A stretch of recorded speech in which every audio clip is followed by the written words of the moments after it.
so many questions. Hamilton the Musical is going on the road. Apply now to be a backup dancer.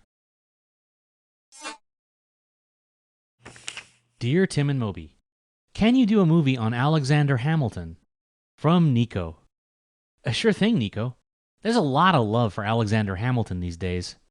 Until recently, he was sort of like the forgotten founding father. Maybe because he was never president. Or maybe because he never wore a cool hat like this guy. But it's still fitting that Hamilton's face would wind up on some money. His ideas laid the foundation for the U.S. Treasury Department. That's the agency that handles America's finances. It collects our taxes, takes out loans, pays the country's bills, and prints our money. Hamilton served as the first Secretary of the Treasury, the head of the department. He strengthened America's economy and shaped it for centuries to come. And, in the process, he rescued our fragile democracy. Well, after the American Revolution, the country was in kind of a weird place. Against all odds, the United States had defeated the biggest empire in the world. But in reality, there was very little that united the 13 former colonies. The states each had their own culture and laws. Each could coin its own money, form its own armies, even make its own treaties.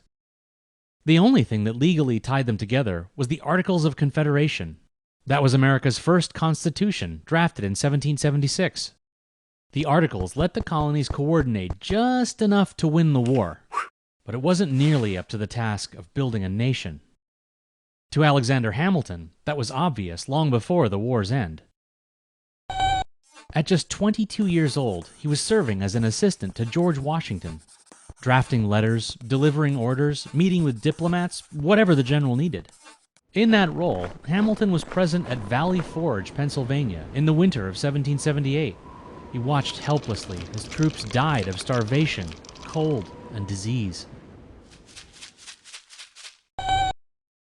Soldiers did get paid in Continentals, the money printed by the Articles Congress. But farmers and merchants wouldn't accept the currency. Everyone knew the Articles government had no power to collect taxes, so nobody trusted its dollars.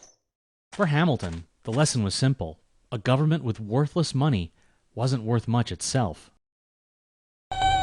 After the war, he settled in New York and built a successful law firm. In his spare time, he studied economics and political philosophy, wrote essays and articles arguing for a stronger government, and served in the state legislature. Yeah, he had an insane work ethic. That's what had gotten him so far. Hamilton was born dirt poor on the Caribbean island of Nevis. His mother's death left him an orphan at age 13. But he saw to his own education and developed into a gifted writer. Local leaders were so impressed they paid for him to go to college on the mainland. I know, think about that. A 17-year-old kid lands in New York, and within a few years, he's at the center of the revolution. A little after that, he's running a law firm and serving as a legislator. But as Hamilton's star was rising, the new nation was on the brink of failure. Since the war, the government had sunk even further into debt. Riots broke out as soldiers who'd served in the revolution went unpaid. And British troops were building forts on American soil. Hamilton sensed that the time was right for a new direction. Writing letters to leaders around the country, he called for a meeting to strengthen the Articles of Confederation. Today, it's known as the Constitutional Convention. Hamilton was one of 3 delegates from the state of New York. Within a few months, there was a draft for a new constitution based on the principle of federalism. States would have to share power with a strong national government. Actually, the Constitution still had to be ratified or approved by a majority of states, and many of them still had doubts about giving up so much control. Hamilton immediately set about convincing them. Along with James Madison and John Jay, he wrote a series of essays arguing for a strong national government. Today, they're known as the Federalist Papers. They definitely helped turn the tide, and the Constitution was ratified in 1788. But that didn't really silence Hamilton's opposition. The Anti-Federalists wanted to ensure that states kept as much power as possible. These two factions soon organized into the nation's first political parties. Their debate spilled over into George Washington's presidency. He picked Hamilton to be the first Treasury Secretary and appointed his main rival, Thomas Jefferson, as Secretary of State. Hamilton focused on reviving the American economy. He set up a national bank, which set a single currency for the whole country. Unlike Continentals, the new dollars were backed up with real financial power. The Treasury could raise taxes, which it did on imports and other goods.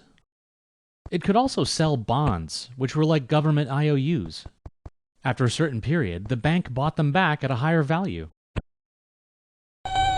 Right, it's basically the government borrowing money from the people and then paying it back with interest. This system of public credit is how the government pays for stuff to this day. Anti-Federalists weren't happy about the expansion in federal power. But Hamilton's policies stabilized the economy. He left office in 1795, returning to practice law in New York. Though he never served in office again, he stayed in the public eye through his letters and essays. But eventually, the gift for writing that had changed his life led to its end. In 1804, a political feud with Vice President Aaron Burr turned personal. Though they were both Federalists, the two men loathed each other. They traded public insults and couldn't resolve their differences. So on the morning of July 11th, 1804, they met for a duel. Hamilton won the right to fire first. Some say he fired in the air. Others that he simply missed. And then it was Burr's turn. Alexander Hamilton died the following afternoon. He was only 49, but he'd made a lasting mark.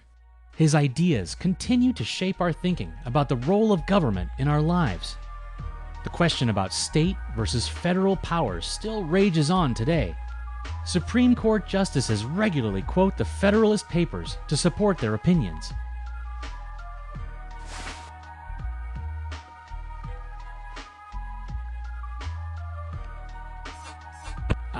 I am not rapping.